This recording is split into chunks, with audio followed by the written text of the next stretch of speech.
Evening, everyone. I'm here to tell you a little bit about something that sits really close to my heart. I'm here to tell you about miracles, and I believe they still happen in the world today. Miracles have occurred all through the Bible for different reasons. God wants us to know He's sovereign, He's in control, and that He wants to show His grace. And I believe with what's going on with God's divine power still active in the world today with miracles and how they occur. Miracle, by definition, is an unusual or wonderful event that is believed to have been caused by the power of God, and that's defined by Merriam-Webster. What happened in my life truly makes me believe that God still performs miracles today.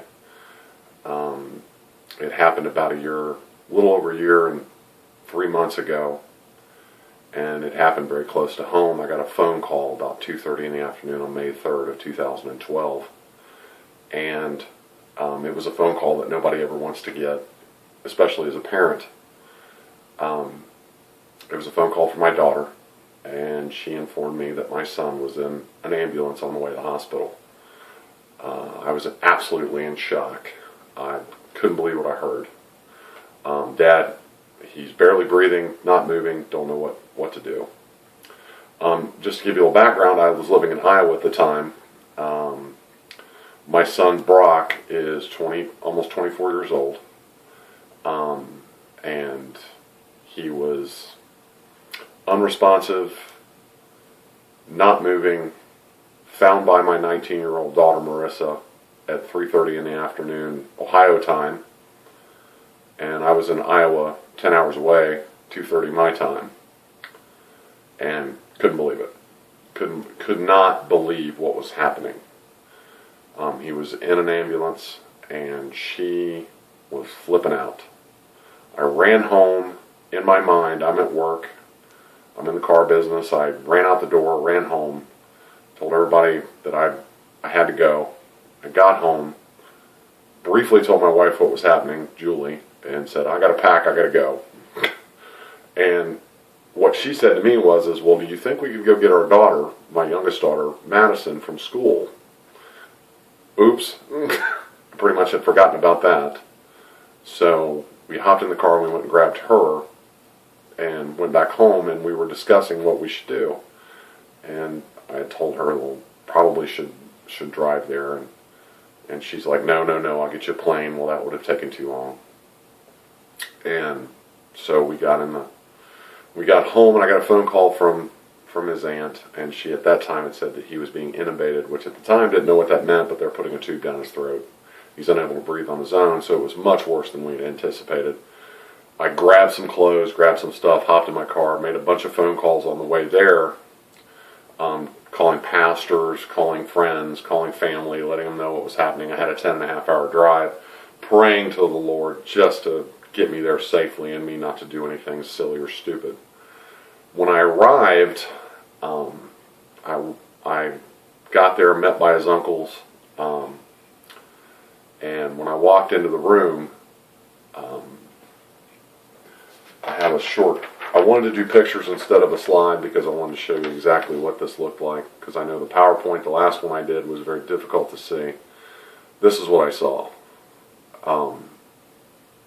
Couldn't breathe on his own and was hooked to a machine, and there was no movement whatsoever. I was absolutely in shock. I was absolutely in shock. Said a prayer right then and there. At that point, the doctors were not optimistic at all. He was at a small hospital in Lima, Ohio called St. Rita's Hospital. They were not equipped for what was going on. I got there at 2:30 in the morning, Friday. That was the 4th. I was there until 6:30 that evening. I've basically been up for 24 hours, and I asked the doctors if I could go home and sleep or go to my father's house, who was 30 miles away, and sleep. God works wonderful miracles because I was 30 miles away from my dad's. And so I went down there to sleep and got a phone call at 1:30 in the afternoon, or in the morning, saying he's being moved and they're moving him to OSU Hospital because air was leaking into his chest cavity. So at that point, I jumped in the car, ran back to the hospital, and waited for them to move him. And that was 3:30 in the morning. They moved him to OSU. We get to OSU, that's on a Saturday morning. They don't run any sort of tests or anything like that for basically till Monday.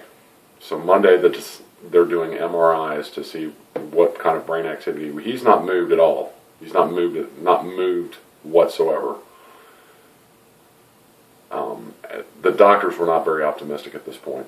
They had done an MRI. His major organs were shutting down. His liver was shutting down. His kidneys were shutting down. His enzymes were up through the roof. They'd done an MRI on his brain, and they called my ex-wife, his mother, and myself into the room, and they pulled it up on the computer. And if anybody, Thomas, you probably know about this, Thomas Bishop, and some of the other folks that are in nursing probably know about this, that when they show you an MRI of the brain, it's supposed to be all very dark gray, that everything is supposed to be, dark and working.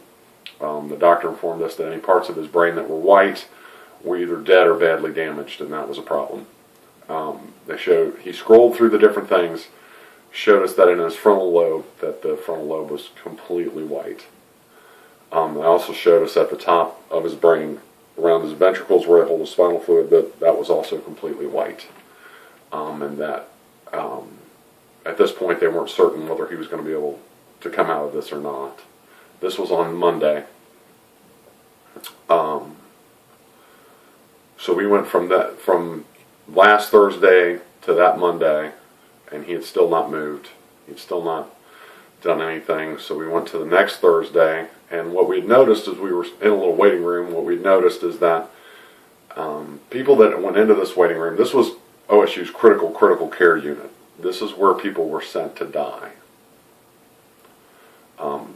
I didn't realize that at the time. By the grace of God, and truly by the grace of God, he didn't let me know that this is where people were sent to die. So we had noticed that people were going in and out of this little waiting room little meeting room next to the waiting room, and that when they were coming out, they were crying and they were upset. And we realized that this is myself and my daughter and some other people were there, and we realized this is not where we wanted to be. This is not where we wanted to be. That next Thursday they called us in there, and it was myself, my daughter, my ex-wife, her husband, my mother, the doctor, the intern, some nurses, and the patient coordinator.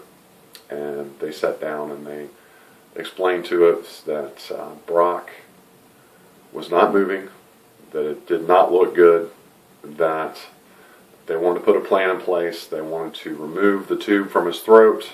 They wanted to put a feeding tube in, and at that point they wanted to give it about 7 to 10 days to see if he was going to move and if he was going to respond. And if he did not respond after that point, that myself and my ex-wife had a decision to make as to whether or not we were going to continue to do life support or if we were going to turn the machine off. I can tell you that is not anything that I want to wish on anyone that has children. That's not a decision that you ever want to be faced with, that you do not ever want to have to ever think about that. And at that point I did. I had to think about it. Brock had not moved. He had not responded. I explained to the doctor, I said, I think this is a good plan. I said, my only concern is that if for some reason he does not move, after we remove all these things, but he's still breathing on his own and still living, we don't want this to go on for months. So, but I think once we pull the tube out, I think he'll start to respond and we'll see something different. And the doctor wanted to remind me, well, Mr. Ramsey, your throat has nothing to do with your head. And I said, he's like me.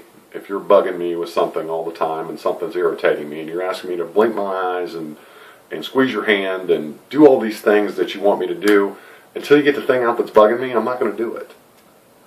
So I told him, I said, once you get that tube out, I think you're going to see some responsiveness. This was on a Thursday. Friday they went to try to do this procedure. He almost died on the table twice because he couldn't oxygenate. At that point, that was probably the darkest time that I had faced through all this. It was just unbelievably dark, and by the grace of God and putting people in front of me, I came to terms through the Holy Spirit that, if someone got saved out of this whole situation, then it would be okay, that it would be all right. So we had to wait through the entire weekend until Tuesday, because they normally do the procedures on Tuesday. So we got to Tuesday, and they did the procedure. They wanted to keep him sedated on Wednesday, and Thursday they were going to wake him up. So Thursday morning came. It was 5 o'clock in the morning. The visitations went 5-9-1-5-9. That's how the visitation schedule went. So 5 o'clock in the morning, I got there with extreme anticipation. I was so excited. I wanted to see him just move. I just believed in my heart that the minute they pulled the sedation off, he was going to move. And they pulled the sedation off, and he didn't move. He didn't move at all. And I was devastated. I was devastated. And by that time, my wife had made it there, and we went down to the waiting room, and she came over a short time later, and we're sitting in the waiting room, and we're talking, and I'm just dejected and disgusted, and I couldn't believe it, and she looked at me and she goes, "You need to stop. You need to quit. You can't fix this," because I'm a fixer.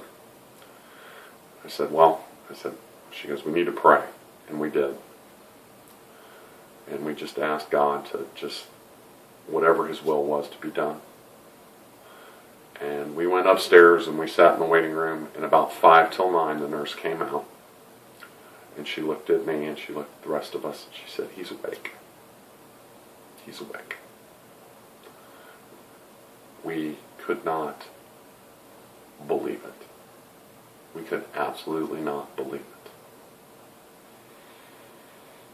It was an absolute miracle. They had told us that he was essentially brain dead. They had told us that this is basically what we were going to have. What you saw in that picture is what we were going to have. And he went from that to, when I walked back there, he recognized me. He recognized his mother. He recognized his stepmother and his sisters. And it was unbelievable. The next visitation we went in, it was like somebody flipped a switch. It was like God flipped a switch and turned his mind on. And he spoke to us, and he talked to us. They put a cover over his trach tube, and he talked to us. He remembered all of us. And about a day later, they had him sitting up in bed, and they had him moving around. And I'm standing in the middle of the emergency room, and there was an intern there that had been in that meeting, and I looked at him, and I got this goofy smirk on my face, and I looked at him, and I said, "Should any of this be happening at all?" And I pointed at Brock's room, and the intern looked at me and went, "No, it should. It absolutely should." I said, "Well, I was a pretty smart guy. I just wanted to make sure that I wasn't crazy. 3 days later, they moved him to Dodd, which was a rehabilitation center in OSU Hospital. And at that point, they had him sitting up in a wheelchair. This was a picture of that with himself and I. In that wheelchair, as you can see around his neck, is still the cover for the trach tube, where they pulled it out. His recovery pretty well took about a month. He's still recovering. He still has small things here and there, but it pretty well took about a month. In the meantime, my daughter Marissa was graduating from high school, and her graduation occurred in June. They moved him over to the rehabilitation center on the 18th of May. This whole thing took about 14 days. They moved him over on the 18th of May, and that's basically when that picture occurred. He got a day pass from the rehabilitation center to go to my daughter's graduation.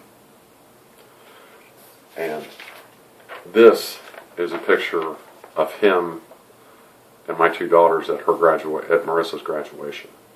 That's on June 6th, on the weekend of June 6th when she graduated. And that's him standing there. So I can tell you that God does these things to glorify His name, to show that He is fully in power and in control. And the reason that I'm dressed this way today is because I just went to a football game with my son, a Cincinnati Bengals football game. And we're both big fans. And I got to spend the day with him and my daughter and her boyfriend. And this is in July of that year. This is 2 months afterwards. So I can rest assuredly tell you from personal experience, and without a doubt, that God absolutely does perform miracles now. And the people that say that He don't are sorely, sorely mistaken. And I would love for them to come and talk to me. I really enjoyed sharing this with you all this evening. I know I went a little long. If anybody would like to contact me via email with any questions at all, I'd be more than happy to answer them. Y'all have a wonderful evening and be blessed.